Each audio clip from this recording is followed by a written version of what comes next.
nile sans effet. Ile ndoto iko nile sans effet. Mari de lui anashindwa, femme de lui anashindwa. Ulifuatiwa na uchawi, ile uchawi iko nile sans effet. Hauko mchawi, uko mtumishi wa Mungu. Hauko mchoko, mchakazi wa Mungu. Imeandikwa kila mbegu isiyopandwa na Bwana itangolewa. Asubuhi ya leo nimesimama kama vile mtumishi wa Mungu kwenda kuongoa kila mauti, kwenda kuongoa kila magonjwa, kwenda kuongoa kila kibaya waliopanda kwa maisha yako. Iko nile sans effet. Hautaishi mipango ya wanadamu, utaishi mpango ile Mungu alipangaka juu yako. Utaishi matakwa ya Mungu, haiko matakwa ya wanadamu. Hautaishi matakwa ya wanadamu, utaishi matakwa ya Mungu. Na kutangazia matakwa ya Bwana njoo ionekane juu ya maisha yako mchana wa leo. Matakwa ya Bwana njoo itembee pamoja na wewe. Matakwa ya Bwana njoo inasimama juu ya ministeri hii. Ministeri itatembea kwa akili ya wanadamu, itatembea kwa maongozi ya Mungu aliyeleta juu ya baba yetu. Na mimi naamini ya kwamba jinsi uko nashangilia Yesu, uwepo ya Bwana inashuka katika kanisa hili na inatenda hata zaidi ya kawaida. Uwepo ya Bwana inashuka katika kanisa hili, inatenda hata zaidi ya kawaida. Makofi kwa ajili ya Yesu. Amen. Salime wa kushoto wa kuume, watakie baraka. Umusalime wa kushoto wa kuume, mtakie baraka. Umutabirie mema. Mwambie pia mimi namsalimia Pastor David anakusalimia. Musalimie katika jina la Yesu Kristo.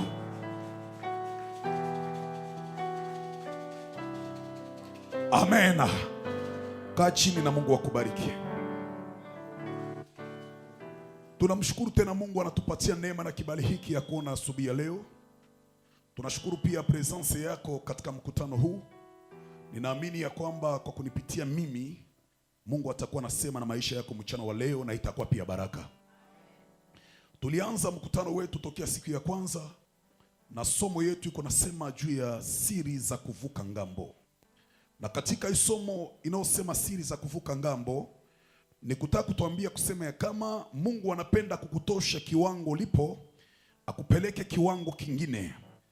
Inamaanisha ya kwamba ulikuwa katika kiwango cha mateso, lakini Mungu anapenda kupeleka katika kiwango cha furaha. Ulikuwa katika kiwango cha kushushwa, lakini Mungu anapenda kupeleka katika kiwango cha kuinuliwa.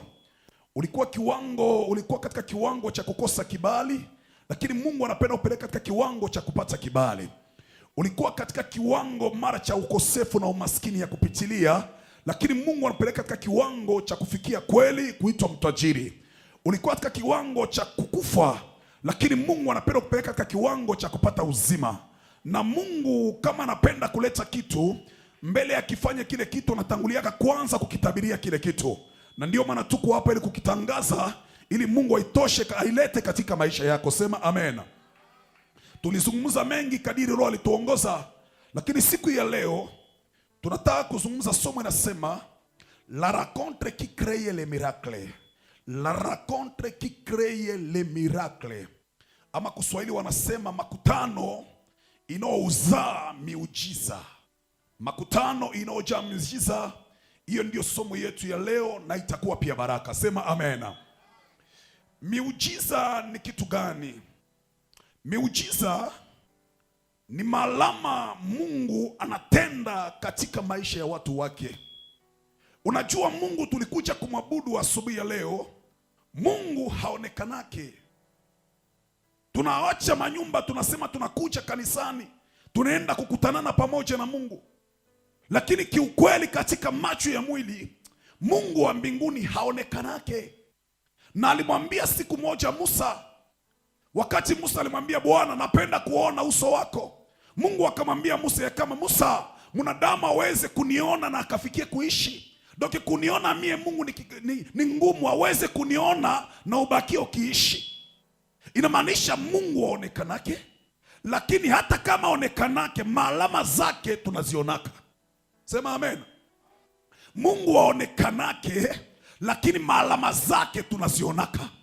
Na mimi naambia mtu mmoja asubuhi ya leo, Mungu hautamuona kwa macho, lakini maalama za Mungu leo utaziona, na hizi maalama ndio inaitwa miujiza.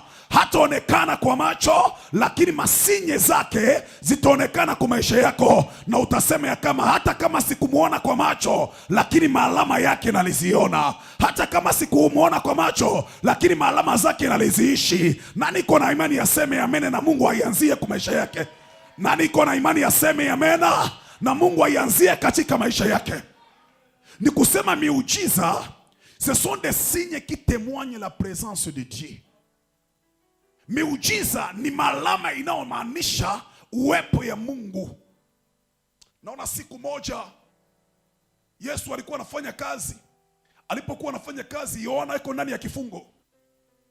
Yohana akatuma wanafunzi wake, akawaambia mwende mkamuulize, eti ni yeye ama sio yeye, tusubirie mwingine? Wanafunzi wa Yohana wakatoka malipokuwa, wakaenda mpaka mbele ya Yesu. Wakamwambia, Bwana, Yohana ametutuma nasema hivi ya kwamba eti ni wewe Masihi ama tusubirie mwingine? Sikia Yesu kwa majibu. Akawaambia wanafunzi wa Yohana kama mwende mkamwambie Yohana, vipofu wameona, viwete wametembea, viziwi wamesikia, miujiza inafanyika. Ni kusema Yesu ni miujiza. Yeye wanamuuliza kama ni yeye, mea kujitambulisha kama ni yeye, mea anaonesha malama zinazofanyika pamoja na yeye. Njoo akasema ya kwamba vipofu wameona, viwete wametembea, viziwi wamesikia, wagonjwa wameponyeshwa. Inamaanisha mahali pote Yesu alipo, sheti miujiza ifanye nini? Ionekane, na inapoonekana inatemwanye ya kwamba yeye yupo pale. Naambia mtu mmoja mchana wa leo ya kwamba siku ya leo utaona miujiza ya Mungu. Siku ya leo Mungu atakutendea miujiza. Siku ya leo Mungu akutendee miujiza. Siku ya leo Mungu akutendee ishara. Siku ya leo Mungu akuonekanie. Anaona wana wa Israeli walikuwa wanatembea. Biblia inasema ya kwamba Mungu alimwambia Musa ya kwamba watoke Misri waende Kanaana. Walipokuwa wanaenda, kulikuwa njia ya kukatiliza ili wafike Kanaana. Bwana Yesu asifiwe. Walikuwa na njia ambayo ilipasha kuwatosha kwa siku chache na kuwaingiza nchi ya Kanaana. Lakini Biblia inasema ya kama wakapita katika njia isiyokuwa kawaida ya kupita. Na hii njia walipokuwa wanakuja, walipokuwa wanaenda walikwenda sawa sawa. Mesa walifika katika njia isiyokuwa kawaida. Unajua wana wa Israeli, maongozi yao haikuwa njia ya chini. Maongozi yao katika safari ilikuwa ombrage, ilikuwa kivuli. Wingu ilikuwa natokea mbingu, na hii wingu inaanguka chini. Hii wingu ndio inatia kivuli ama inatia ombre. Sasa Israeli walikuwa wanafuata ile ombre. Donc ombre ndio ilikuwa njia yao. Hakukuwa njia, lakini ombre ndio ilikuwa njia yao. Sasa hao watu wakaacha njia kawaida, wakaanza kufuatana na ile ombre. Sawa, wako wanafuatana na ombre. Ombre kapita kushoto, wanaenda kushoto. Ombre kapita kuume, wanaenda kuume. Wanafuata ombre. Walipokuwa wanafuata ombre, ile ombre kafikia fasi ambako kulikuwa mbele ya ombre kulikuwa bahari ya Shamu. Ombre inapita juu ya maji. Ni kweli ombre unapita juu ya maji. Eti na sisi tutapita juu ya maji? Jibu ni kusema hapana. Wakaanza kumwambia Musa ya kwamba tulikuambia kwamba huku hakukuwake njia. Tokea misingi ya ulimwengu njia haijawahi kuwa huku. Ulikuwa nasema niko nafuata maongozi ya mbingu. Sasa angalia kwenye ombre na kuwa tupiti hasa katika maji. Walipokuwa na jitahidi kisi gani watapita, walipotazama nyuma wakaona Farao na jeshi yao wanawafuata. Wakamwambia Musa, tulikuambia ni yeye ungituachia kule. Musa kalilia Mungu. Alipomulilia Mungu, Biblia yangu nasema ya kama Mungu akamwambia Musa, una bakora pia katika maji. Akachukua hiyo bakora katia katika maji, nayo maji kagawanyika sehemu mbili, na wana wa Israeli wakapita katika nchi kavu. Walipokuwa wanapita katika nchi kavu, walipovuka, hapa maandiko nasema ya kama Miriamu akatunga nyimbo za sifa, na hawa wote wakaanza kuabudu Mungu. Ile siku wakajua kusema ya kwamba hata kama tuko natembea hatumuone Mungu, maalama zake tuko naziona. Maalama zake tuko naziona. Alipasua bahari ya Shamu, na tukavuka katika nchi kavu. Kadiri tunavuka katika nchi kavu, inamaanisha ya kwamba iko pamoja na sisi. Naambia mtu mmoja hivi asubuhi ya kwamba kadiri uko natembea na Mungu, leo Mungu akutendee miujiza. Leo Mungu akufanyie miujiza. Utakapoona miujiza, utajua kwamba ni kweli iko pamoja na mimi. Ni kweli yaonekane, lakini maalama zake zinatemwanyea kwamba iko pamoja na mimi, na niko pamoja na Mungu. Amshangilie Yesu. Na niko pamoja na Mungu. Amshangilie Yesu. Haleluya. Bref, miujiza ce sont des signes. Ni maalama zinazotemwanye au inaonesha presence ya Mungu katika maisha ya binadamu. Ndio maana kanisa pasipo miujiza, hiyo kanisa sio kanisa. Fasi yote Yesu iko, miujiza inafanyikaka. Sema amen. Na hapa miujiza inafanyikaka kwa sababu ni kanisa la Yesu. Sema amen. Na hii miujiza leo tena utaishi miujiza kwa sababu uko pamoja na Yesu. Sema amen na Mungu aifanye. Somo yetu nasema la rencontre qui crée les miracles. Ningali tu katika teme. Naisha kuambia kwa ajili ya miujiza. Rencontre ni kitu gani? Maisha ya watu wengi iliharibika. Na maisha ya watu wengi ilisaidiwa kufuatana na watu waliokutanana nao. Mambo mengi tunaombaka mbinguni haikuwake mbinguni tena. Mambo yote tunaombaka mbinguni mingi iko katika dunia. Hata ufalme wa mbingu tunaombaka tunaitayarishaka hapa kwa dunia, na siku za mwisho ndio tutaingia kule. Lakini ufalme wa mbingu tunaitayarisha tukiwa hapa katika dunia. Nikutaka kukwambia kusema kama mambo mengi tunaiandaaka ama ile tunatafutaka hiko hapa katika dunia. So, ili sifi Mungu wa mbinguni tu aonekane kwa maisha yako, kusudi kile ulichoomba kipate kupatikana. Na kila mara ukiomba Mungu kitu, wakati Mungu anataka kukujibia, anapitiaka mtu. Sema amen. Ukiomba Mungu kitu fulani, kusudi Mungu akitende, mara mingi Mungu anapitiaka mtu kusudi ule mtu akue baraka kwako. Ndio kawaida ya Mungu. Sasa somo yetu nasema makutano inozaa miujiza. Kuna wengi walikutanana na watu na maisha yao ikabadilika. Na kuna wengine walikutanana na watu maisha yao ikaanza taabu na shida. Nikupatie na alisemaka tena siku moja hapa katika madhabahu hii. Kuna siku ambako Samsoni Mungu alimtuma katika dunia na mission ya kuweza kuokoa wana wa Israeli toka mikono ya Wafilistini. Lakini kwa sababu walikutanana na Delila, akashindwa kufikia destiny yake na akakufa kipofu. Ukimuuliza Samsoni leo mbinguni, Samsoni ilikuja na mission ya kuokoa Israeli toka mikono ya Filistini. Eti ulitekeleza mission zenyewe? Ulizifanya? Ulifikia kwa objective yako? Samsoni atakwambia kwamba nalishindwa kutekeleza kwa sababu ya mwanamke naliyekutanana naye anaitwa Delila. Ni kusema Delila ni mtu mubaya sana kwa Samsoni. Alikuwa mtu ambako alikuja kwa maisha ya Samsoni no kumsaidia ili afikie objective, lakini alikuja na malengo ya kumharibisha Samsoni ili asifikie kwa tendre objective yake. Wataalamu wanasema juu ya mtu anaitwa Adamu. Mungu alipomuumba Adamu, alimweka miaka 400 katika bustani. Na Adamu alikuwa anaishi kila siku mapenzi ya Mungu. Alikuwa anaheshimu Mungu. Hakumkosea Mungu hata siku moja. Siku Mungu aliona kama si vema mtu akae peke yake, akakuja kutosha moja ya mifupa yake, akamfanyia Eva, yani mwanamke. Alifanya miaka 13 na Eva, kwa mwisho akamkosea Mungu. Ukimuuliza Adamu, eti kwa nini ulijisepare na muumba wako wakati ulikuwa miaka 400 haumkoseake Mungu, miaka 13 wewe pamoja na Eva unamkosea Mungu? Adamu atasema mwanamke ambao naliyekutanana na yeye ndio alikuwa chanzo cha kuniachanisha na Mungu. Sema amen. Watu walipokuwa wanatoka Ninawi, walikuwa wanafanya safari wajielekeze Tarsisi.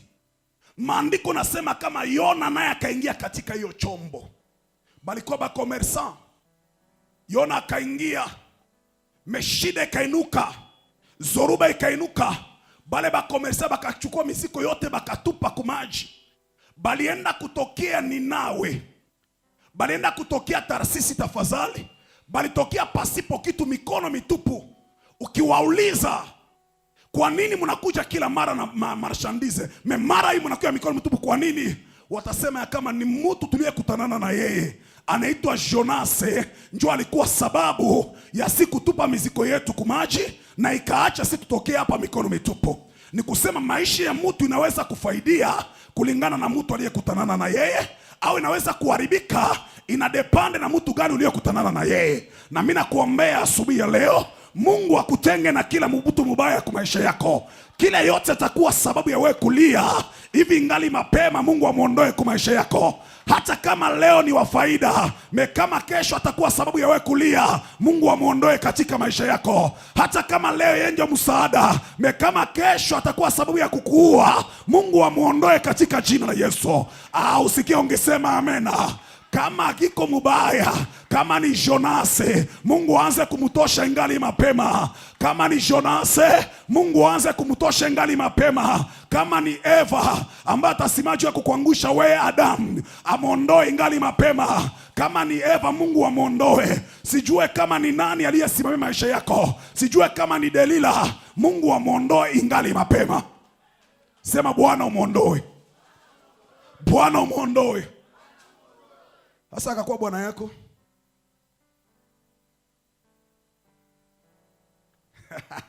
Haleluya. Akakuwa bwana yako, itakuwa yao bibi yako, au akakuwa mtoto wako. Sema amena.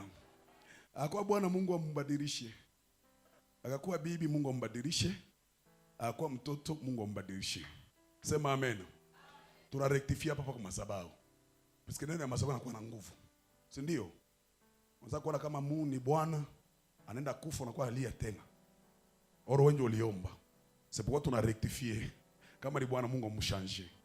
Kama ni bibi, Mungu ambadilishe. Kama ni mtoto, Mungu afanye nini? Amubadilishe. Chapia Yesu makofi. Katika haya makutano, hivyo pia kuna watu wengine ukikutanana na wao, maisha yako yanabadilika. Sema amen. Ukikuwa na destiny kubwa, ukakuwa na profesia ya Mungu,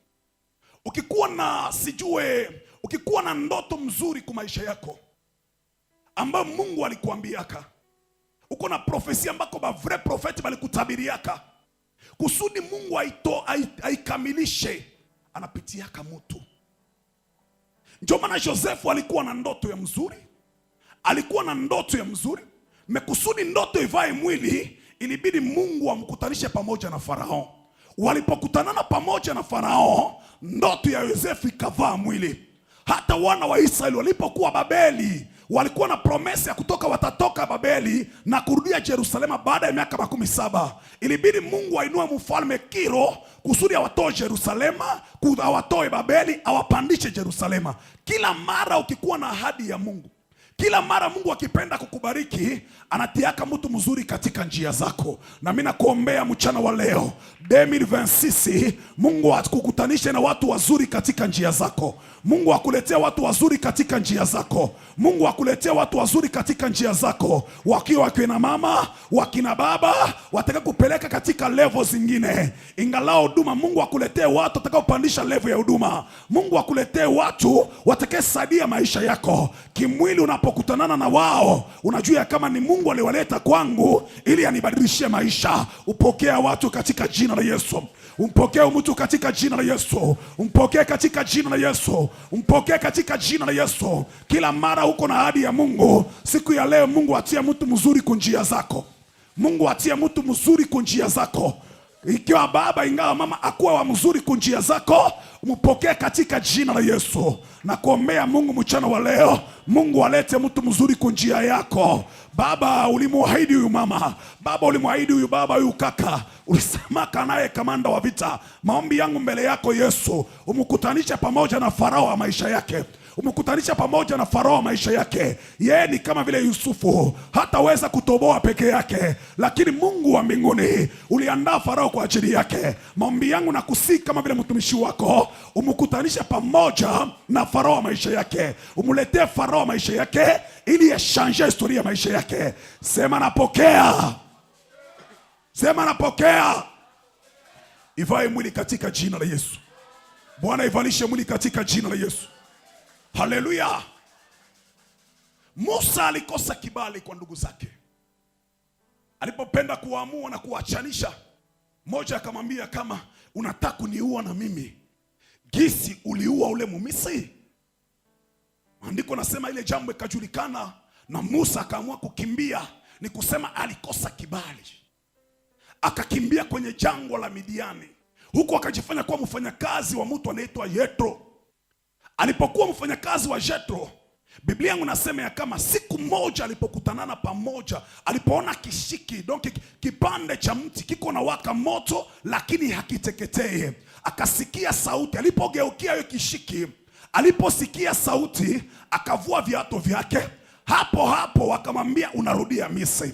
Musa akakumbuka, no, Misri na kibali, na alikimbia ndugu zangu jua wakunikubali, kwa nini nirudishe tena Misri? Lakini wakati alipoendelea kuzungumza pamoja na yeye, akamwambia, nimekufanya kuwa Mungu mbele ya Farao, na yote utaongea itaweza kukubaliwa. Huyu Musa waliyemkataa wakati wa kwanza, gisi alikutanana pamoja na Mungu, Mungu akampatia kibali, na aliporudia kome preve alifanya 40 ku desert, na hakuna ndugu yake ni Miriamu ni Aaron balikuwa namsumbukiwa na kumtafuta. Hakuna mtu alikuwa anajali naye, lakini maandiko nasema alipopokea kibali, Mungu akamlazimisha Haruni, akamwambia Haruni, nenda toka Misri, nenda katika jangwa ukutanane pamoja na Musa. Haruni akasimama akakuja katika jangwa na malengo kutanana na Musa. Wakati Musa alipokuwa anakuja, wakakutanana pamoja na Haruni. Kwa nini Haruni atafute Musa ile siku? Ni kwa sababu Musa alitangulia kwanza kukutanana na Mungu, na Mungu naye akamupatia kibali kwa leo mkataa, na kutangazia kibali mchana wa leo. Kadiri unakutanana na Mungu hapa katika ministere, leo Mungu akupatia kibali fasi ulikataliwa. Leo Mungu akuingize fasi ulikataliwa kuingia. Leo Mungu akufikishe fasi ulikataa usifikie, na kutangazia kibali ya Bwana itembee pamoja na wewe. Kibali ya Yesu iongoze maisha yako. Kibali katika yote, ukiongea utakubaliwa, ukisema utakubaliwa, uwepo wako tu utakubaliwa. Natangaza kibali juu ya maisha yako. Gisi leo nakutanana na Mungu, acha Mungu akupatie kibali. Ni Mungu alipatia Musa kibali. Hii kibali ifuate maisha yako na wewe. Hii kibali ifuate maisha yako. Utajua ya kwamba haiko kwa majeshi, haiko kwa silaha, lakini kwa uwezo ya Mungu ananifikisha hapa, nafikia kukubaliwa. Pokea kibali katika jina la Yesu. Pokea favere katika jina la Yesu. Kama Musa alikubaliwa, jua alikutanana na Mungu, na wewe siku ya leo unakutanana na Mungu. Ule Mungu aliyemtendea Musa akutendee na wewe, akutendee na wewe, akutendee na wewe. Recevez la faveur, recevez la faveur, recevez la faveur, recevez la faveur, recevez la faveur, recevez la faveur, recevez la faveur, la faveur divine. Recevez, upokee faveur ya kimungu juu ya maisha yako. Jina lako likubaliwe, sauti yako ikubaliwe, presence physique yako ikubaliwe, kuingia kwako ikubaliwe, kutoka ikubaliwe, kazi yako ikubaliwe, biashara yako vikubaliwe. Mungu aliyepatia Musa kibali, patia huyu mama kibali leo. Mungu aliyepatia Musa kibali, patia wadada kibali. Mchana wa leo pokea kibali ya Bwana. Mchana wa leo pokea favere ya Bwana. Mchana wa leo Pokea favere, utembee pamoja na Mungu na historia yako ibadilike. Hawatakuona wewe, wataona Mungu mwenye kuwa juu yako. Hakuna aliyekataa Mungu. Mungu akionekana nawe pia utakubaliwa. Walikukataa jua hawakukuona, hawakuona Mungu, lakini siku ya leo wewe hutaonekana tena, lakini Mungu ataonekana ndani yako. Mungu ataonekana ndani yako. Vile uko nasema amena. Mungu aikamilishe katika jina la Yesu. Mungu aikamilishe katika jina la Yesu. Mungu aikamilishe katika jina la Yesu. Sema napokea kibali. Napokea kibali. Biblia inasema hivi. Unajua habari mzuri historia. Siku Yesu alipenda kuingia Yerusalemu. Maandiko yanasema kama akatuma watu kwenda kufungua punda na wakamleta mbele ya Yesu. Yesu akapanda juu ile punda na akaenda ili aingie Yerusalemu. Alipokuwa anaenda Yerusalemu, wamama waliposikia habari ya kama Yesu anakuja, Biblia yangu nasema ya kama wakamata vitengi yao wakatandika olo ya shema ya Yerusalemu, wakatandika, wakamata matawi wakaanza kupepea, wakasema hosana hosana, abarikiwe anayekuja kwa jina la Bwana wa majeshi. Upendwa katika Bwana, anataka kukanyaka ile vikwembe, haikuwa Yesu. Anataka kukanyaka ile vikwembe, ilikuwa punda. Pourquoi punda kanyake vikwembe? Ni kwa sababu Yesu alikuwa juu ya punda. Inamaanisha ya kwamba usiachilie Yesu. Yesu akikuwa juu yako, wewe utakubaliwa. Hawatakukubali juu unastahili kukubaliwa, watakukubali kwa sababu na Yesu yuko juu yako. Hawakukubali juu ni sahihi, watakukubali puisque Yesu uko namchukua. Naambia mtu mmoja hivi ya kwamba utakubaliwa kwa jina la Yesu. Utakubaliwa kwa jina la Yesu. Utafika fasi kwa jina la Yesu. Siku gani wa mama Yerusalema walipasha kutandika vikembe juu ya punda? Hawangaliweza hata siku, lakini gisi waliona mfalme juu ya falme iko juu ya punda, ikaacha wa mama tandike vikembe, na Yesu atapandia vikwembe, lakini punda atakanyaka vikwembe. Natangazia mtu mmoja siku ya leo, sifa ya Yesu itakuwa sifa yako. Sifa ya Yesu itakuwa sifa yako. Sifa ya Yesu itakuwa sifa yako. Mwaka wa 2026 sifa ya Yesu itakuwa yako wewe. Sifa ya Kristo itakuwa yako wewe. Sifa ya Yesu itakuwa yako wewe. Kadiri uko na mbeba Yesu, acha Yesu akuinue. Kadiri uko na mbeba Yesu, mahali pote Yesu anakubaliwa, na wewe ukubaliwe pale. Mahali pote Yesu anatajwa, na wewe utajike pale. Sema napokea. Sema napokea. Donc raconte ya hii punda na Yesu ndio atakupatia punda kibali. Kele mama gani alipasha kuweka kikwembe yake chini na punda ikanyake? Mimi na wewe ni mfano ya punda. Ni mfano ya punda. Wapi tulipasha kukubaliwa? Nani alipasha kutuongelea mazuri? Kama leo tunaongelea mazuri kwa ajili ya Yesu uliyemwamini. Ndio maana ukijua kama ni Yesu anafanya nguvu ya maisha yako, usiachane na yeye. Puisque akakutoka au akaenda mbali na wewe, unamalizika. Sema amen. Sema amen. Najua mtumishi mmoja alikuwa na sifa kubwa sana. Alikuwa na sifa kubwa sana, kubwa sana. Na Mungu alimtumia kimuujiza sana. Akamata zile sifa, akaanza penda kutengana na mwenye kufanya sifa yake. Akaona kama anaipata tu sifa kikawaida, kumbe ajue kama mwenye anafanya sifa yake ni Yesu Kristo. Akaingia siku maisha ya deboshi. Kamati mwanamke analala naye, kamati analala na maskrokeria kaskokeba. Mwisho Yesu alimtoka. Juma andiko nasema kama Roho Mtakatifu anazimikaka. Biblia inasema anauzikaka, anakuwaka en colère, usimuuzikishe. Na kwa mwisho kama unamuuzikisha na upende kujirekebisha kwake, anazimikaka ndani yako. Sasa yule mtumishi wa Mungu kadiri ya kupenda kujirekebisha kwa Mungu na kuacha ile maisha ya maovu, akabakia kama itaendelea tu hivyo. Roho Mtakatifu akazimika mweye. Alikuwa anafahamu mikutano, kama anafahamu mkutano, watu walikuwa wanajaa kwa wingi sana. Watu watafunga maduka, ibada ikikuwa asubuhi kama hivi, watu wanajaa kwa utele, na wengine mabarabara kama hiyo wanalomba kuleta, kama hapa hakutakuwa njia ya watu kupita, banatia mabashe kule matante, watu wanakaa pale ili wakuje kusikia nini ataongea kwa niaba ya Mungu. Mesali zimisha Roho Mtakatifu. Akabakia tu mtu wa mekanisme. Na leo na mkutano wake mwa nyuma hapa hakuna watu. Tuliposikia ushuhuda yake ni kwa sababu alitengana na Mungu. Sema amen. Ndio maisha yako na maisha yangu, mwenye kufanya nguvu yetu, glory yetu ni Yesu Kristo. Na kama Yesu ndio anakuwa source ya glory yetu, tusitike kuachana na yeye. Tusitike kumkasirisha. Tujirekebishe kila leo mbele yake. Ni geri ya lazima kwako unapofika mbele ya Mungu, shuka. Ukishuka mbele ya Mungu, yeye kuturu yake anakuinua mbele ya watu. Sema amen. Kwa wakati mtuabudu Mungu, uko tu yako mafiere tu pale. Unakunja miguu yako, unatia mguu juu ya ingine. Tuabudu, tusifu Mungu, unaangalia watu. Seko msibi kuna fanya vitu benyabi yafanyikaka. Achele mafiere mbele ya Mungu. Ukifika mbele ya Mungu, shuka. Naye Mungu kuturu yake atakuinua mbele ya watu. Bwana Yesu asifiwe. Njoo Mungu ule. Hapana kutia mafiere mbele ya Mungu. Anaweza kugeuza kuwa bata pale, hauna kitu utamfanya. Anaweza kugeuza kuwa mbuzi, hakuna kitu utamfanya. Alo kama anakupatia uzima huko mtu kwa sura na mfano wake, kuwa nafasi ya kumwabudu.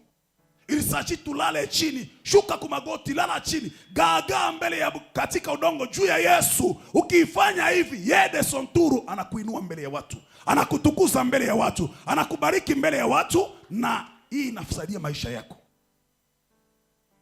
Najua tulikuwa kwa university. Kuko profeseri mwa alikuwa mwita Omokoko. Ule profeseri iko na heshima ya kipekee. Unaona etidia banakuwa ba impoli. Lakini mbele ule profeseri hakuna mwa alikuwa anatiaka mzaha. Heshima ya kipekee na kumuogopa. Siku moja alikuwa pastor. Nikaenda visite kanisa yake. Sanda visite kanisa yake. Siku ya maabudu, wakati wa maabudu, ule baba anashuka kwa magoti. Anapiga magoti. Analilia Mungu. Anasema, Bwana, kama si wewe mimi ningelikuwa nani? Alikuwa na goti, anajiviringita, anazunguka kumakaro, iko nalia mbele ya Mungu. Mimi naangalia, nasema, banduku, huyu papa tunamheshimiaka. Njoo huyu anakuwa hivi leo. Nikaelewa ya kama njoo maana source au siri ya kuinuliwa wake. Anashukaka mbele ya Mungu na akafika kule kukazi, Mungu anamuinua. Sema amen. Kwa bibi ya dunia ukipenda ufaidie, we banana na Yesu, shuka mbele ya Yesu na Yesu atakuinua duniani. Sema amen kanisa. So, kuna siku Yesu pale tulisoma, kuna siku Yesu alikuwa anatoka Betania ili aingie katika, alikuwa anatoka Kapernaum katafadhali, ili aende katika mji unaoitwa mji wa Naini. Huko katika mji wa Naini kulikuwa mama moja, na huyo mama maandiko nasema alikuwa mjane. Maana ya mjane ni mtu aliyekuwa na mume na mume akafariki, bana mwito huyo mtu mjane. Ule mama aliyekuwa mjane, bahati yake mbele mume afariki, alitangulia kuzaa na mume wake mtoto mmoja wa kiume. Na huyu mama wakati mume wake alifariki, alipokuwa akiona mtoto wake anafarijiwa, anasema, hata kama mume wangu amefariki, lakini mtoto niko namuona, iko fotokopia bwana yangu. Akakuwa faraja kwa ule mama. Kila mara mama akikumbuka mume wake aliyekufa, akiona mtoto wake anatulia. Doke mtoto ndio alikuwa sawa vile bie ya consolation kwa ule mama. Akiona mtoto anatulia. Na nasema biansiri Bwana alikufa lakini aliniachia mtoto, na huyu mtoto ni msaada wangu. Chose grave ya kuhuzunisha tena zaidi, huyu mtoto aliyekuwa faraja ya ule mama, naye pia akaugua, akagonjwa, na baada ya kugonjwa akakufa. Upendo katika Bwana, ujitie fasi yule mama ile siku, uchungu yake ilikuwa namna gani? Kwanza Bwana alikufa. Mwenye alikuwa faraja kwangu ni huyu mtoto. Leo tena na mtoto naye anafariki, mimi nitakuwa mtu wangapi kwa dunia? Na kawaida wanadamu, hawa kawaida nchi yetu ya Kongo, uliuisha Bwana, unauisha pia na mtoto, batasema ni wewe ndio uko naua.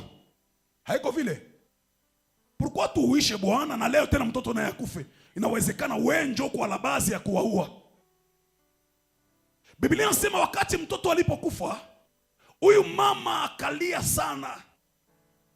Machungu yake kaongezeka. Machungu ilipoongezeka, Biblia yangu inasema kama watu walikuja ili kuweza kumfariji.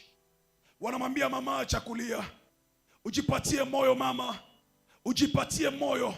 Mama anaweza nyamaza muda fulani. Akaona gisi maiti ya mtoto wake nasimama, maiti gisi mtoto wake alikuwa nasema aseme tena, alikuwa anatembea atembee tena, alikuwa anaongea haongee tena. Mama akaona maiti analia tena zaidi. Huyu mama akaendelea kulia sana kuliko hali ya kawaida.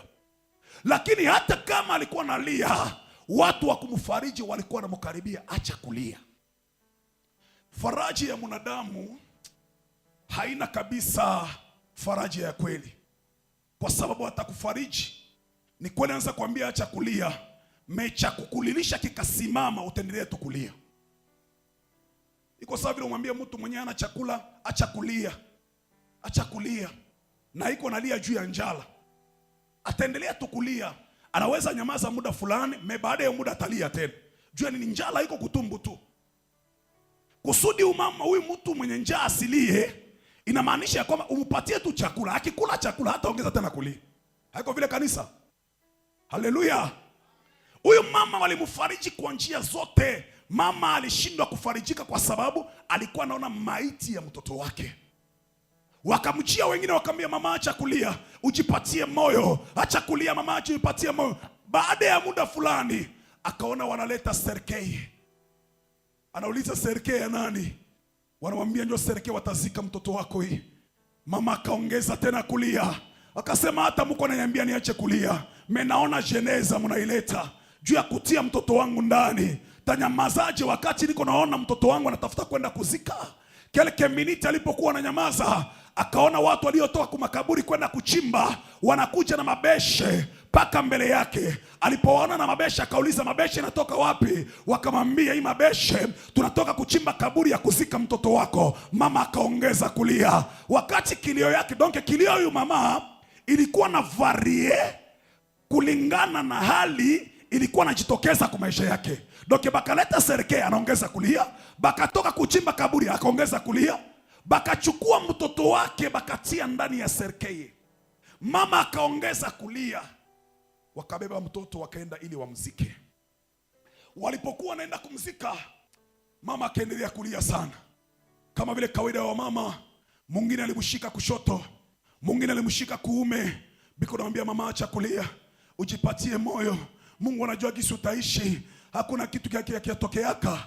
Biko namutia moyo, lakini kuna sema hata mko nanitia moyo. Memwe mko na baba yenu, mwe mko na batoto yenu. Hii inanipata haikuwapata ninyi, haikuwapata ninyi. Wakaenda naye. Maandiko nasema walipomaliza mjini, sawa wanaanza kuingia sasa ili waende kwenye makaburi. Kumbi ile siku ndio ilikuwa siku ambako Yesu pia alikuwa anatoka Kapernaum ili aingie katika mji wa Naini. Sema amen. Haleluya. Esko mshangilia yeye kwa Yesu makofi, niongee kitu hapo. Kumbi ile siku ndio siku Yesu alikuwa anatoka Kapernaum kusudi aingie katika mji wa Naini. Ni kusema upande mmoja katika waliotoka mji wa Naini kulikuwa mwana pekee wa mjane, naye ni maiti aliyeenda kuzikwa.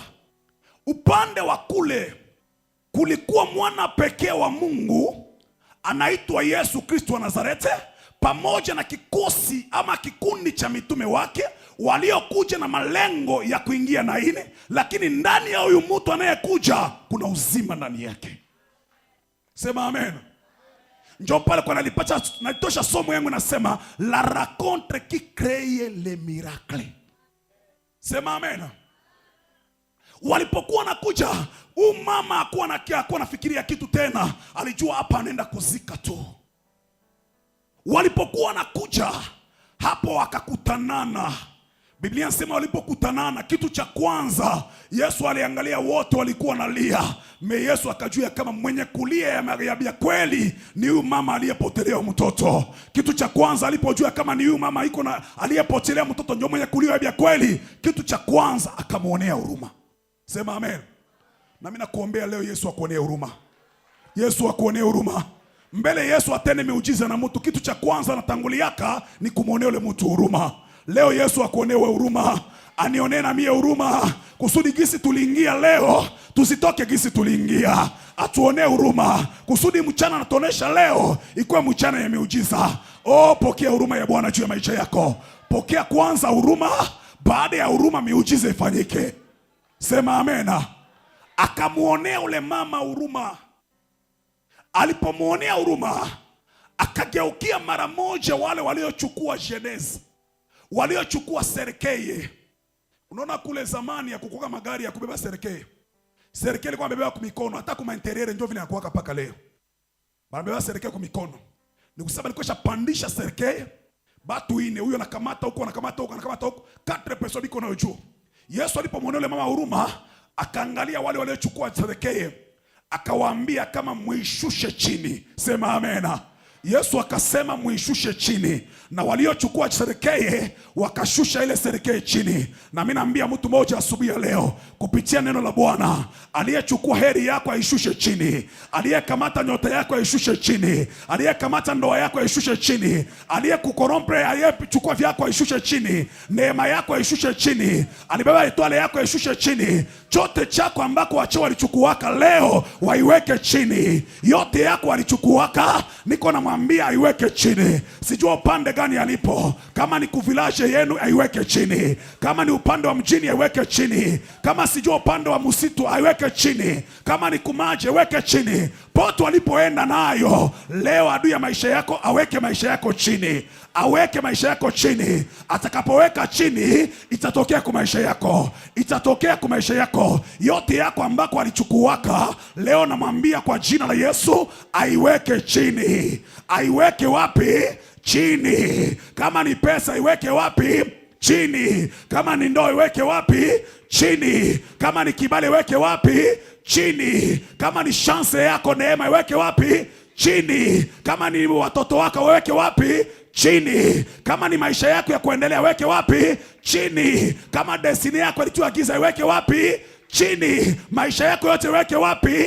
Chini. Biashara yako weke wapi? Chini. Commerce yako weke wapi? Chini. Mchana wa leo adui weke maisha yako wapi?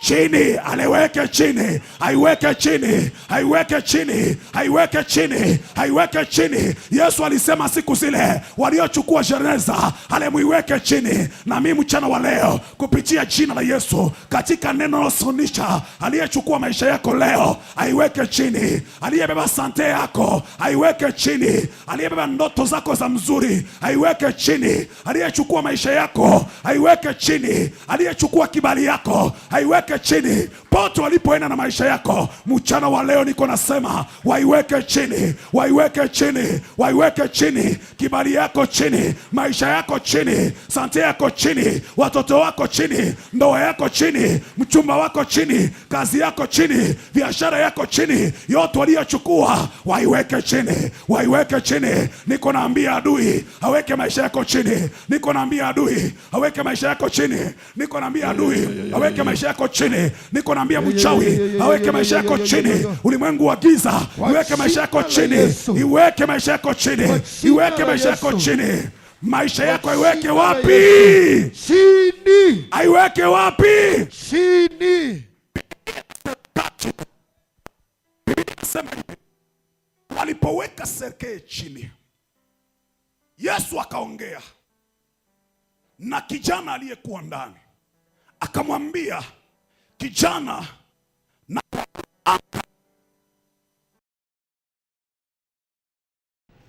Biblia inasema kama aliyekuwa ndani ya serikali aliposikia sauti ya Yesu akaamka, na alipoamka akakaa. Sema amen. Ile kukaa ni sinye ya stabilite, ni sinye ya ustawi. Sema kule alikuwa instable, lakini kwa neno la Bwana stabilite ikatokea.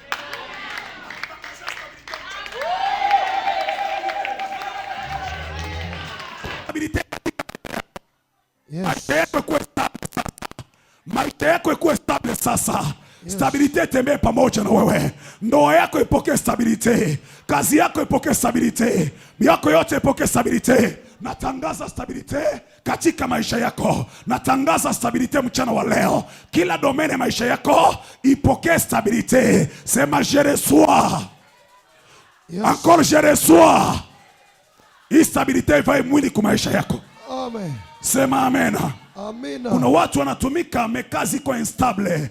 Kuna watu wako katika ndoa mebe kwa instable. Kuna watu wako na marafiki mebe wanaisha instabilite. Kuna watu wanaishi wanakosa stabilite. Lakini mchana wa leo Yesu akupatie stabilite. Yesu akupatie stabilite. Dans tous les domaines de la vie. Yes. Recevez la stabilité. Dans tous les domaines de la vie. Recevez la stabilité. Stabilite ikufuate katika maisha yako. Katika domaine yote ya maisha yako. Yes. Ukuwe stable. Kuingia uko stable. Kutoka uko stable. Vyako vyote vitaisha stabilite. Stabilite ipokee katika mchana wa leo. Yes. Sema je reçois. Napokea. Haleluya. Kaa chini na Mungu akubariki. Biblia inasema hivi, ule mama wakati mtoto alipoamka, Yesu akakamata mtoto akamrudisha kwa mama yake. Amen. Unaona faraja ya watu na ya Mungu iko mbalimbali. Hao walikuwa na mfariji, wanaacha mtoto mwenye kuwa sababu ya kulia yake. Na mtoto alikuwa maiti. Ni kusema purke huyu mama asilie, msimwambie asilie. Mwemu ufufue tu mtoto wake. Mtoto akapata uzima, huyu mama hataendelea kulia tena. Sema amen. Amen. Napenda kuambia mtu mmoja hivi, usipigane wala kugombana na watu wanaosema mabaya juu yako. Umwambie tu Mungu akubadilishie maisha. Yes. Akabadilisha maisha, vinyo vyao vitafungwa. Vinyo vyao vitafungwa. Watabadilisha usemi. Watabadilisha usemi. Vinyo vyao vitafungwa. Ili si vitu Mungu akutendee miujiza. Na mimi naomba Roho Mtakatifu asubuhi ya leo anionee huruma juu ya maisha yako. Yes. Walishasema mingi juu yako. Mungu akutendee tu kimoja ambao kitaacha maadui wafunge vinyo vyao, wabadilisha usemi juu yako. Mungu akutendee. Sijua wanaongea mabaya juu yako kwa nini, wanaongea kudomene gani, lakini mchana wa leo maombi yangu kwa Mungu juu yako, Mungu akutendee miujiza, akutendee ishara, akutendee neema. Itaacha maadui zako wafunge vinyo vyao. Itaacha maadui zako wafunge vinyo vyao. Yes. Na kuombea mchana wa leo neema ya Bwana ipokee kwa maisha yako. Mchana wa leo ishara ya Bwana itembee pamoja na wewe. Mchana wa leo baraka za Bwana zikae kwa maisha yako. Walikusema sijue juu ya ndoa, anatembeaka na batoto ba Bwana yetu. Acha Mungu akupatie ndoa ambayo itakuheshimisha. Yes. Wakati utaona mume wako au mke wako watafunga vinyo. Anasemaka iko maskini. Wakati utaona Mungu anakuinua na kubariki, watafunga vinyo. Yes. Hii Mungu aitende juu yako mchana wa leo. Amen. Mungu aitende juu yako mchana wa leo. Allez recevez cette grâce. Recevez cette grâce. Recevez cette grâce. Recevez cette grâce. Au nom de Jésus Christ. Haleluya. Amen. Huyu mama Yesu akamrudishia mtoto. Alipomrudishia mtoto, mama yeye peke akanyamaza kimya. Kilio ikageuka kuwa kicheko. Sema amen. Amen. Mwenye kuwa na uwezo kubadilisha kilio yako kuwa kicheko ni Yesu peke yake. Amen. Na ifanye hivi asubuhi ya leo. Amen. Aitende hivi kwa maisha yako asubuhi ya leo. Mama walikuwa namuona yuko analia. Mesa aliona mtoto wake, kilio hapo hapo ikabadilika kuwa kicheko. Mama akaanza kucheka, akakamata mtoto wake na kumbatia tena. Akamupatia bizu, akasema bila Yesu kama huyu angipotea, bila Yesu kama huyu angizikwa, bila Yesu kama huyu singimonaka tena, lakini presence ya Yesu ikanirudishia kilichokufa. Mchana wa leo uwepo ya Bwana inatangaza resurrection kwa maisha yako. Kila yote iliyokufa kwa maisha yako ipokee resurrection. Ipokee ufufuko tena. Kazi yako ifufuke tena. Ndoa yako ifufuke tena. Maisha yako ifufuke tena. Biashara yako ifufuke tena. Presence ya Yesu inaletaka uzima. Presence ya Yesu inaletaka uzima kwa kile kilichokufa. Mchana wa leo, yes, pokea uzima katika jina la Yesu. Kila domene maisha yako ipokee uzima. Kazi yako ipokee uzima. huduma yako ipokee uzima. Amen. Kanisa liongezeke katika uzima. Yes. Uzima iongezeke kwa maisha yako. Amen. Kila domene yako ipokee uzima. Kuingia Amina. kwako uzima, kutoka kwako uzima. Yes. Ndoa yako uzima. Amen. Watoto wako wazima. Amen. Uzima wa Yesu kutawale. Uzima wa Yesu kutawale. Yes. Chote kilichokuwa sababu ya wewe kulia mchana wa leo ikiweke kuwa furaha kwako. Yes. Mchana wa leo kilio yako ikiweke kuwa furaha, kwa sababu Yesu analeta uzima kwa kile kilichokulilisha. Yes. Kwa kile kilichokulilisha Yesu anakipatia uzima. Amina. Recevez la vie. Apokea. Recevez la vie. Apokea. Recevez la vie. Apokea. Recevez la vie. Apokea. Au nom de Yesu Kristo. mama akapokea mtoto wake na mama akafurahi, kilio yake ikageuka kuwa kicheko. Ndio maana leo kuna mtu atacheka. Amen. Kuna mtu Mungu atamchekesha leo. Yes. Sema amen. Amen. Ukikuwa na imani pamoja na mimi, ni Mungu anafanya kwa maisha yako mchana wa leo. Amen. Ni Mungu anatenda kwa maisha yako mchana wa leo. Sema amen. Sipokuwa na soyez pas étonné. Kama ni Bwana ndio alikuwa sababu ya kulia yako, utaenda kuona mapendo yanaongezeka tena, yanapita na excess. Na unajiuliza inatokea wapi? Kumbe ni Mungu ana restore tena ndoa yako. Shetani anapenda kuzika ndoa, lakini Mungu anainua tena na kilio inaonekana kuwa kicheko. Amen. Sema amen. Amen. Huyu mama akafurahi. Kwa nini huyu mama afurahi? Ni kwa sababu Yesu alimrudishia kilichomlilisha. Naenda kumalizia. Vitu mbili viliacha Yesu amsaidia huyu mama ilikuwa nini? Kitu cha kwanza kiliacha Yesu aponye mtoto ule mama siku zile. Rezo ya kwanza ni kwa sababu huyu mama alikuwa mjane. Sema na mimi mjane. Mjane. Sema na mimi mjane. Mjane. Mjane. Sijui mnaitaka kwa yeye. Ni hivyo. Njoo mjane veve. Ndio. Ni kusema Yesu alisaidia huyu mama puisque yule mama alikuwa mjane. Inamaanisha wazi huyu mama angekuwa na bwana, petetre Yesu asingalemsaidia. Unifuate tu mzuri, usini hukumu, utakwambia kitu hapa itakubariki. Huyu mama angekuwa na bwana, labda ule mtoto alikosa ndio matibabu, juma hakuwa na kitu. Bwana yake alipasha kumpeleka kwa hospitali na mtoto angepasha kupata uponyaji. Meviki hakuwa na bwana, ikaacha mtoto wakufe. Sasa ilibidi Yesu akuye kumponya mtoto kwa sababu, au amrudishie uzima mtoto kwa sababu mama hakuwa na bwana. Ni kusema kusudi Yesu akusaidie, inabidi kitu cha kwanza ukuwe mjane. Mambo yanaharibika sasa. Yesu asaidie yake wenye kuwa na waume. Yesu kusudi asaidie, inaomba ukuwe mjane. Niko naongea, siongea mjane hapa kama vile kuachiwa na bwana au kuachiwa na bibi. Mjane niko naongea hapa ni mimi na wewe ambao tulikuwa zamani na Bwana katika maisha yetu anayekuwa shetani.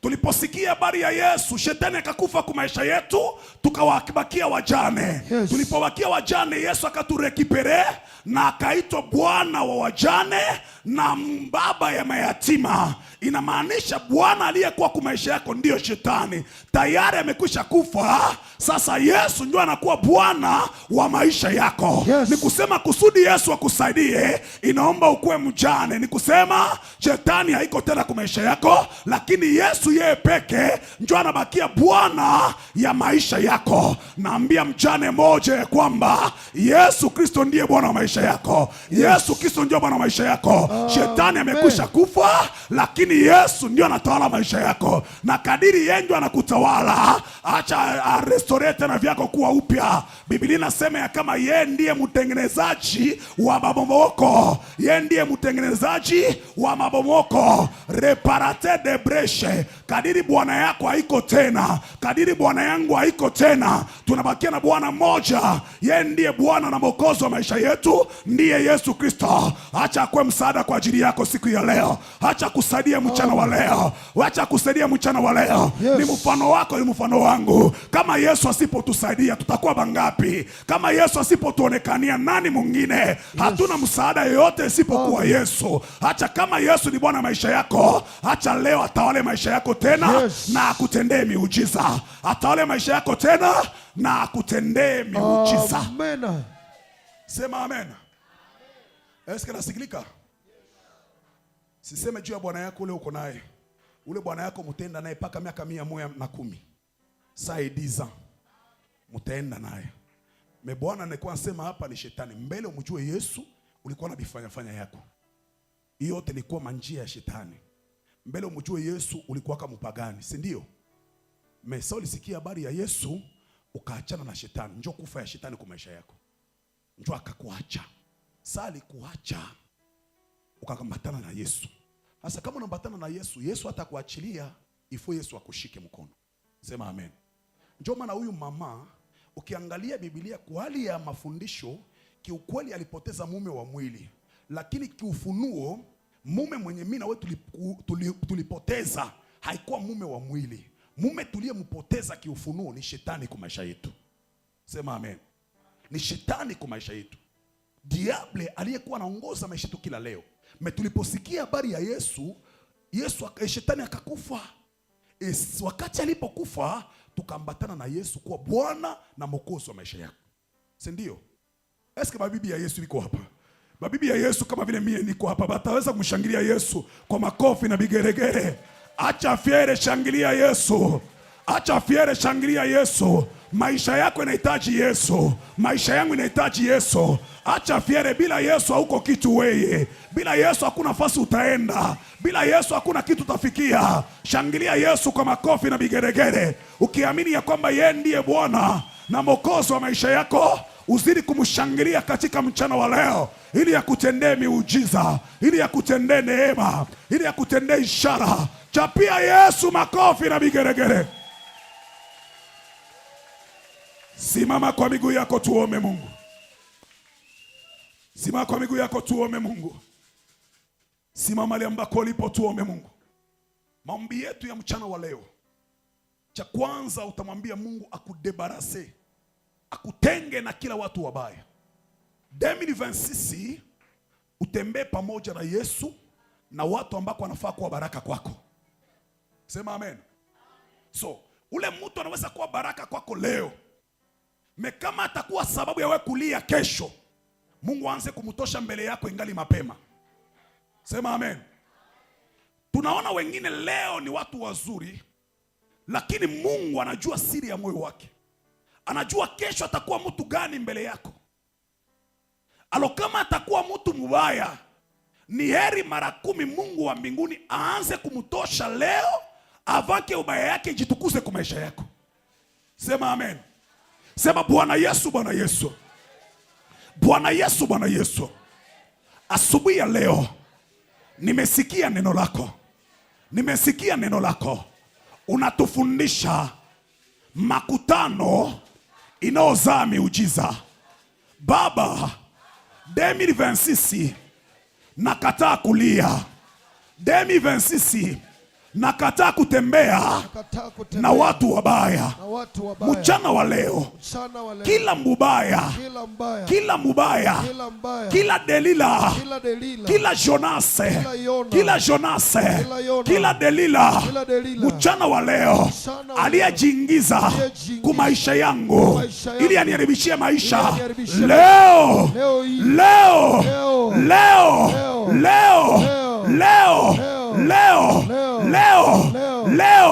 nambomoa. Alepiga mikono yako, fukuza. Kwenda kemea, kila Delila, kwenda fukuza, kila Yona, kwenda haribisha kila nyoka aliyejiingiza kwa siri na malengo ya kukuharibishia maisha, aliyejiingiza kwa siri na malengo ya kulia. Pinga watu wabaya, watu wachafu, kwa pinga kila yote mubaya asubuhi ya leo aliyejiingiza kwa maisha yako, asubuhi ya leo aliyejiingiza kwa maisha yako, aliyejiingiza kwa maisha yako, kwa jina la Yesu Kristo, kwenye maisha yangu, kwa jina la Yesu. Ajuaye kesho ni Mungu, kwenda bomoa, kesho ni Mungu, kwenda haribisha, jina la Yesu, kwenda teketeza, katika jina la Yesu, kwenda bomoa, kila yote Delila, watu wabaya, kila yote Delila, waliotumwa na adui, kila yote yaliyosimama juu ya maisha yako na malengo ya kukuharibishia maisha, kwa jina la Yesu, panda katika maombi, panda katika maombi. Mungu akutenge nao, Mungu akutenge nao, Mungu akutenge nao, Mungu akutenge nao, Mungu akutenge nao. Kila yote Delila, kila yote iliyosimamia maisha yako na malengo ya kukuharibishia maisha,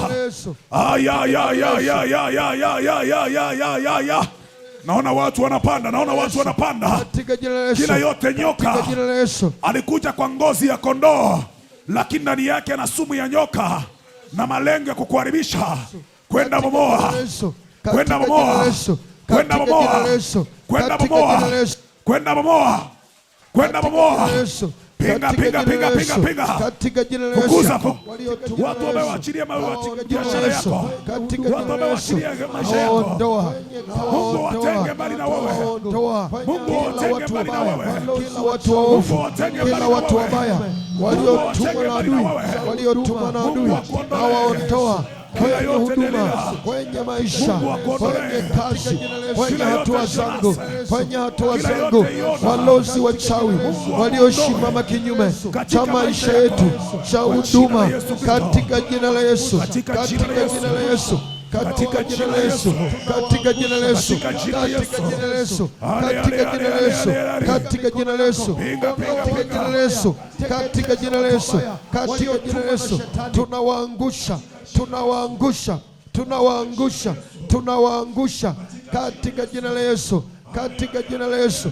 Piga mikono yako, ondoa watu wabaya, teketeza watu wabaya waliotumwa na shetani juu ya maisha yako, juu ya biashara yako. Wajumbe wa kuzimu waliotumwa wapeleleze maisha yako, waliotumwa wapeleleze huduma yetu, kukausha vitu, kukausha watu, kwa jina la Yesu teketea. Wajumbe wa kuzimu wanaobeba hirizi kwenye viuno vyao, kwenye sakame zao, kwenye mikono yao, kwenye macho yao, kwenye vinywa vyao, katika jina la Yesu. Wajumbe wa kuzimu waliotumwa kuzofisha hatua za watu, kuzofisha bidii zetu katika Mungu, waliotumwa kuharibu maombi yetu na majibu yetu, kwa jina la Yesu Kristo, waliotumwa, piga mikono yako, omba dada yangu, omba zaidi ya kawaida, omba mama yangu, wanaotaka roho yako. Wajumbe wa kuzimu wanaoinishia maisha yenu kwenye dhambi, wanaochochea mioyo yetu kwenye udhaifu, wanaochochea maisha yako kwenye udhaifu, wanaochochea simu yako kwenye dhambi, wanaokuandikia meseje za kuanguka, wanaokuandikia meseje za anguko lako, watu wabaya wanaokuita, wanaokutafuta kupitia simu yako, kupitia maisha yako, wanaongea mabaya na dhambi na uovu katika maisha yako, kwa jina la Yesu, kwa jina la Yesu. Piga mikono yako, omba mama, omba kaka, omba kaka, ondoa watu wabaya. Hawa ndio wanasababisha usiendelee, hao ndio wanasababisha tusiendelee, hao ndio wanasababisha tuchelewe, hao wanasababisha ukawie, katika jina la Yesu, katika jina la Yesu. Popote walipo, na waponda ponda, na waponda ponda, na waponda ponda, na waponda ponda, na ponda mipaka yote walioweka kwenye maisha, vitu vyote walivyoweka mipaka, waliweka shene minyororo, na waponda ponda, na waponda ponda, na waponda ponda, na waponda ponda, na waponda ponda, na waponda ponda, takachia katika jina la Yesu, katika jina la Yesu, katika jina la Yesu. Na waponda ponda, na waponda ponda, na waponda ponda, na waponda ponda, na waponda ponda, na waponda ponda, na waponda ponda, ponda ponda ponda ponda ponda ponda. Omba, shughulika mama, ongeza maombi, ongeza maombi dada, ongeza maombi kaka. Hawa ndio waliosababisha wasiendelee. Wanapoona kitu kinataka kuzaliwa, wanaenda kwenye madhabahu zao kukimaliza na kukiua kwa jina la Yesu Kristo.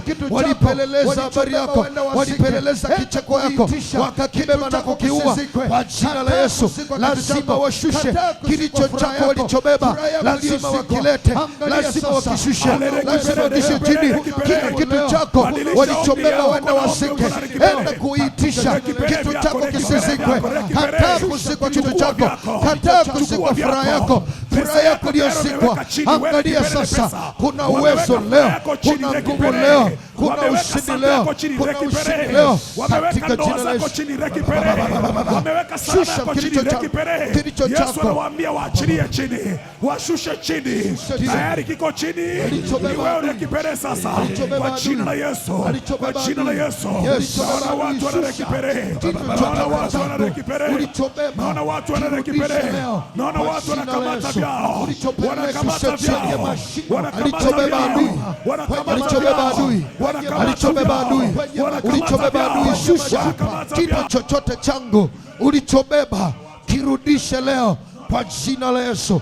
Ulichopeleka kwenye mashimo, kwenye milima, kwenye madaraja, kwenye machupa, kwenye machupa, kwenye machupa, kwenye machupa, kwenye mitungi, kwenye vibakuli, ale pasuka, pasuka, pasuka, pasuka, pasuka, pasuka, kila kitu chote, chupa pasuka, chupa pasuka, chupa pasuka, chupa vunjika, chupa vunjika, chupa vunjika, pasuka, pasuka, pasuka, anguka, anguka, anguka, anguka, kila chungu za uchawi pasuka, machungu za uchawi pasuka, walimoweka jina la huduma pasuka, walimoweka picha pasuka, walimoweka vitu vyangu pasuka, walimoweka pesa pasuka, pasuka, pasuka, pasuka, mitungi ya magonjwa pasuka, mitungi ya magonjwa pasuka, mitungi ya udhaifu pasuka, mitungi ya uchawi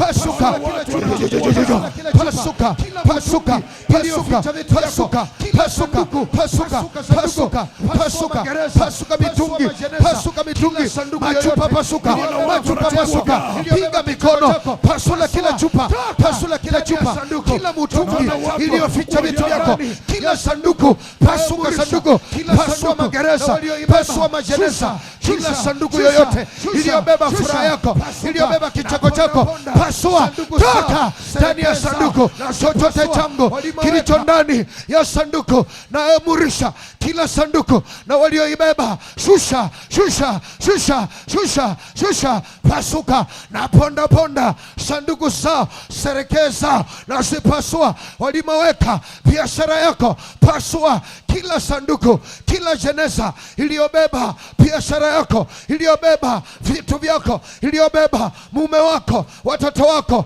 ndoa yako, ndoa yako, mchumba wako, pasua, ponda, ponda, ponda, ponda, ponda, ponda, ponda. Mama, acha uzembe, omba katika jina Yesu, piga mikono yako. Unachomba kinatendeka, unachomba kinafanyika, unachoita kinakuja kwa jina la Yesu, unachoita kinakuja, kinakuja, kinakuja. Kile kicheko wanaokula mali yako, ile matumbo yote pasuka, pasuka, leta vyangu, leta yaliyo yangu, leta kilicho changu, kilicho kwenye tumbo, tumbo za manyoka, tumbo za majoka, yule nyoka mkubwa, shetani yule nyoka wa zamani, tapika, tapika, tapika, tapika, tapika, tapika, kila kaburi walilochimba lipeleke, wapeleke kicheko, sante, maisha, afya, potea kwa jina la Yesu. Kila mashimo, kila mashimo, tapika, mashimo ya uchawi, mashimo ya uchawi, tapika, tapika haki zangu, tapika vitu vyangu, pesa, watu, vitu kwa jina la Yesu. Tapika jina, tapika jina, tapika jina, tapika picha, tapika picha, picha ya biashara, picha ya kazi, picha ya huduma, tapikiwa kwa jina la Yesu. Kilichomeza, ulichomeza, ulichomeza, leo ni mwisho, leo leo ni mwisho, leo ni mwisho, leo ni mwisho, leo ni mwisho wa kuchukuliwa kilicho changu, wa kuchukuliwa kilicho cha huduma, kilicho cha huduma, kilicho cha huduma, kilicho cha huduma, kilicho cha huduma kinatapikwa, kinatapikwa. Piga mikono yako, tapikisha manyoka, shetani, mapepo, walozi, wachawi, vibuyu, asili kwenye milima ya kuzaliwa. Kila chupa yoyote iliyofunga maisha yako, pasuka, ponda ponda, pasula, pasula, pasua, pasua, pasua mama. Omba, omba, omba, omba. Ingia kwenye ulimwengu wa roho, pasua machupa, pasua machupa, pa pa pa pa pa. Kila chupa, kila chupa, yo yo yo yo yo yo yo yo yo yo yo, pasuka, pasuka, pasuka, pasuka, pasuka, pasuka, pasuka, pasuka, pasuka, pasuka, pasuka, pasuka, pasuka. Kila monyororo yeyuka, yeyuka, yeyuka, yeyuka, yeyuka, yeyuka, yeyuka, yeyuka, yeyuka. Omba kaka, umebakia na kinywa kama silaha, umebakia na kinywa kama silaha. Mikono yako ni silaha na kinywa chako ni silaha na miguu yako ni gari linalokupeleka popote kwenye ulimwengu wa roho, popote walikozika, walikofunga kilicho changu. Hii ni rangondre, hii ni makutano ya kurudisha kilichopotea. Hii ni makutano lazima cha huduma. Naona watu wanaomba, watu wanaomba, watu wanaomba, watu wanaomba. Ile chupa inapasuka kwenye walifungaka maisha yako, inapasuka leo. Udongo inakutapika leo, udongo inakutapika leo. Walitia juu ya muti leo, ile muti inaachilia, muti leo inaanguka na inaachilia maisha yako. Ni wewe sasa kurekipere, ni wewe sasa kurekipere. Udongo inatapika, maji inaweza kupasuka, maji inaachilia vyako, inalibere vyako kwa jina la Yesu Kristo. Leo zinatokea, leo zinatokea, leo zinatokea, leo zinatokea, leo zinatokea. Rekipere vyako, rekipere vyako, rekipere vyako, rekipere vyako. Wana wa Israeli walipoteza sanduku ya agano, ikaenda katika miungu ya Wafilisti, lakini miungu ya sanduku iliporudia, irudia na Berisa. Mwambie Bwana, leo na rekipere, leo nachukua vyangu, leo nachukua vyangu. Rekipere heri ya maisha yako, ile unapendaka ukue, leo rekipere. Ile unapendaka ukue, urekipere, urekipere. Sijue ni watoto, sijue ni ndoa, sijue ni huduma, sijue ni kazi, sijue ni nini, lakini leo kuna uwezo wa kurejeshea kilichopotea. Kuna uwezo wa kurejeshea kilichopotea. Ya. Naona watu wanarekipere, naona watu wanarekipere, naona watu wanarekipere, naona watu wanarekipere, naona watu wanachukua vyao, naona watu wanachukua vyao, vitu vyangu vyote, naona watu wanachukua vyao, naona watu wanachukua vyao, naona watu wanachukua vyao kwenye ulimwengu wa roho. Nachukua haki zangu zote, haki zangu zote, vitu vyangu vyote navichukua, navichukua, nachukua, nachukua, narudisha afya iliyopotea, afya ya huduma iliyopotea, afya ya watoto wangu waliopotea, walioibiwa, na warudisha kwa jina la Yesu. Kwa neno la Bwana, kwa neno la Bwana, narudisha aliyeibiwa, aliyepotea, aliyezikwa, na mfufua kwa jina la Yesu. Na mfufua, na mfufua, na mfufua kila aliyepotea, kila aliyezikwa, na mfufua kwa jina la Yesu. Waliozikwa nisukule, na warudisha, na warudisha kwa upako, kwa upako, kwa upako ya ufufuo na uzima.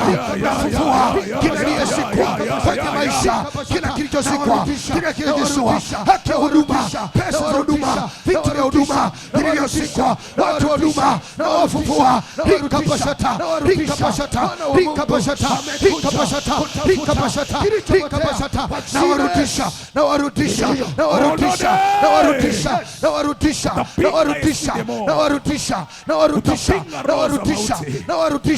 Mwana wa Mungu amekuja kutafuta kilichopotea kwa jina la Yesu. Naona watu wote wanamtamponia, wanamkanyaka na gari na kufa. Hiki kitu kisitokee katika nyumba yako, kisitokee katika mji wa Butembo. Ni kusema maombi yako yanaweza kuokoa hata mji. Utakataa roho za mauti, sema Jehova, Jehova, Jehova, Jehova, Jehova, Jehova, Jehova, Jehova. Imeandikwa, inayofunuliwa, inahukumiwa. Asubuhi ya leo, kwa jina la Yesu, nenda kubomoa, nenda kupinga kila roho ya mauti juu ya nyumba yangu, juu ya watoto wangu, juu ya mume wangu, juu ya mke wangu. Leo pepo ya mauti, pepo ya mauti, naenda kukemea kila roho ya mauti, na kuchoma moto, na kuchoma moto, washa moto, washa moto. Fukuza mauti juu ya maisha yako, fukuza mauti juu ya nyumba yako, fukuza. Kemea roho za mauti, kemea roho za mauti. Daudi alisema sitakufa, aliona mauti akasema sitakufa, bali nitaishi. Na wewe asubuhi ya leo, kataa roho za mauti, kataa roho za mauti juu ya nyumba yako, juu ya watoto wako. Ajali mbaya, roho ya ajali, kataa. Toweka mauti yote, kuachilie mauti yote, teketee mauti yote, ishindwe. Gari za mauti, mipango ya mauti, ya wachawi, ya wafrima walioweka ndani ya mji, na iteketeza roho za mauti, teketea, shika moto, pinga hiyo programe, na ipomoa, pinga mauti juu ya nyumba yangu, na pinga ishinde kwa watoto wangu kwa jina la Yesu. Nafukuza mauti juu ya nyumba yangu, nafukuza mauti juu ya Gabriel, juu ya Diedone, juu ya Eliasi Diedone, juu ya Dema, na iharibishia kazi kwa jina la Yesu. Fukuza mauti hata juu ya watoto wako, ukiwataja majina Mungu aziondoe kwa watoto wako, sijui anaitwa nani. Fukuza hii roho za mauti, fukuza hii roho za mauti katika nyumba yako, fukuza. Naichoma roho za mauti, roho za mauti, pinga mikono yako, kemea roho mauti kwenye kazi, kwenye watoto, kwenye mume wako, kwenye mke wako, kwenye mji wetu. Kemea mauti ya ajali, mauti ya magonjwa, vipindupindu, madiare, tunazikemea vipindupindu. Fukuza. Kwa jina Yesu, homa kwa jina Yesu, potea, kauka, homa, teketea, teketea, madiare, kuhara, teketea yote kwenye watoto wadogo, kwenye watoto wakubwa, teketea kwenye maisha yetu, teketea, kukauka damu, teketea roho za mauti, gari za mauti, chomeka, teketea gari za mauti, potea kwa jina Yesu. Utaanza kutangaza ushindi sasa. Hata jua watoto wako unataja majina yao, ile Mungu anakuifanya siku ya leo. Unatangaza ushindi. Mungu anakutanisha watu wazuri. Leo naishi miujiza ya Mungu. Yes. Leo naishi racontre prophétique ya Mungu. Leo nakutana na watu wa maana kwa maisha yangu. Utakuwa unajitangazia hivyo na hivi, Mungu anakuikamilisha katika jina la Yesu. Anza kutangaza makubwa. Daudi alitangaza sitakufa lakini nitaishi. Natangaza uzima. Tangaza uzima katika huduma. Tangaza kurejeshewa. Ongezeko na tangaza kurejeshewa. Yaliyoibiwa yamerudi. Tangaza makubwa. Vilivyopotea vimerudi. Vilivyozikwa vimefufuliwa. Kila chochote kilichozikwa. Naona watu wanatangaza vitu vya muhimu, watu wa maana, tangaza hiyo baraka, vitu vyema, watu wema wameonekana. Tangaza hiyo pesa, tangaza ushindi, na tangaza hiyo mafanikio, fedha, maendeleo, tangaza hiyo kibali, mafanikio, kibali, neema, tangaza estale kwenye maisha yangu, uzima, kibali, mvuto, neema, ibali, esmako kwa jina la Yesu. Natangaza maana kimerudi. Yoyote iliyopotea imerudia sasa. Chochote kilichoibiwa kimerudia sasa. Amani iliyopotea imerudia sasa. Kicheko kilichopotea kimerudia sasa. Ndoa zilizokufa zimefufuliwa, zimepokea uzima kwa jina la Yesu. Afya iliyokufa imerudia sasa kwa jina la Yesu. Asante Baba. Baraka iliyopotea imerudia. Nyota iliyoibiwa imerudia. Yoyote iliyorudia vimerudia kwa jina la Yesu. Kuna nguvu, kuna uamsho, kuna ushindi, kuna uzima, kuna upako, kuna neema kwa jina la Yesu. Onode. Naona ni kama vile mkono unasimama na unafanya hivi. Amen. Naona kama vile mkono unasimama unafanya hivyo. Hii inamaanisha tunakubaliwa na chote tulichoomba Mungu anakifanya. Chapia Yesu na kofi. Kuyakaa chini na Mungu akubariki. Amen. Bwana Yesu asifiwe. Amina. Bwana Yesu asifiwe. Amina. Kaa chini kelke minute, tutakumwalika Baba. Na napenda kukuonyesha juu ya habari ya ununuzi wa kiwanja. Inawezekana msemene au kwa pamoja na sisi paka leo. Amina. Ama ulikuwa pamoja nasi, ulikuwa bado kukuwa na ile uwezo ya kuifanya. Tuko na mabasha hapa, tuko na gawa kwa ajili ya ununuzi wa kiwanja. Na kuna watu walichukua pour $200 wateleta Jumapili, yani dimanche. Na we bado kuichukua $200, $100, $50 kulingana na uwezo utakuwa nayo tokea leo mpaka siku dimanche kwa ajili ya kazi ya Mungu. Karibu basi kuyachukua envelope, na we kuyachukua envelope. Inawezekana wewe ni mara ya kwanza haukuwa kwa hii programme au ulikuwa bado kuchukua. Na souhaite kila mtu achukue envelope hii kwa ajili ya kazi ya Mungu.